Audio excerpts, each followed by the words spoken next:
வணக்கம் நேயர்களே. இன்னைக்கு நான் உங்களை ஒரு கேள்வி கேட்க போறேன். என்னன்னா, புதுசா ஒரு கார் வாங்குறீங்க. அதுல எத்தனை டயர் இருக்குன்னு சொல்லுங்க. 4ஆ? இல்ல, 5 டயர் இருக்கும் ஆக்சுவலா. என்னைக்காவது யோசிச்சு பார்த்திருக்கீங்களா? நம்மளுக்கு தேவை 4 டயர் தான் காரு ஓட்டுறதுக்கு. ஆனா எக்ஸ்ட்ரா ஒரு டயருக்கும் சேர்த்தி தான் நம்ம காசு கொடுத்து புது காரை வாங்குறோம்.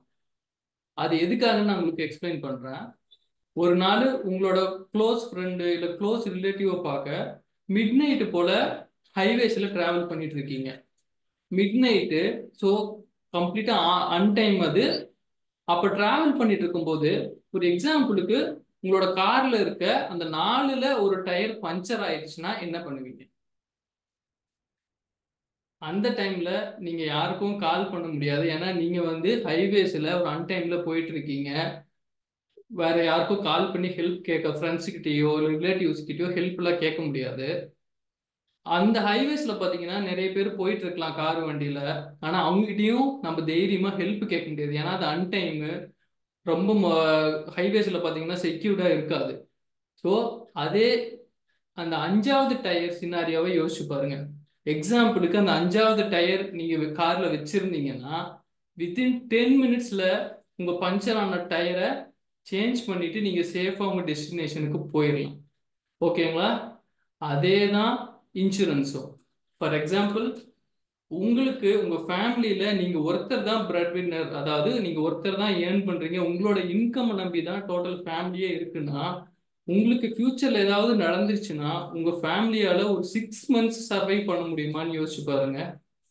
நீங்க இல்லாதது ரொம்ப கஷ்டமா தான் இருக்கும். ஆனா உங்களோட இன்கம் இல்லைன்னா அவங்களால ஒரு 2-3 மந்த்ஸ் கூட உங்க ஃபேமிலியால சர்வை பண்ணவே முடியாது. அதுக்கு தான் ஒரு அட்லீஸ்ட் ஒரு 2 crore இருக்கிற ஒரு டேர்ம் இன்சூரன்ஸ் எடுக்கணும். இது மஸ்ட். உங்க ஃபேமிலி நல்லா இருக்கணும்னு நினைச்சீங்கன்னா.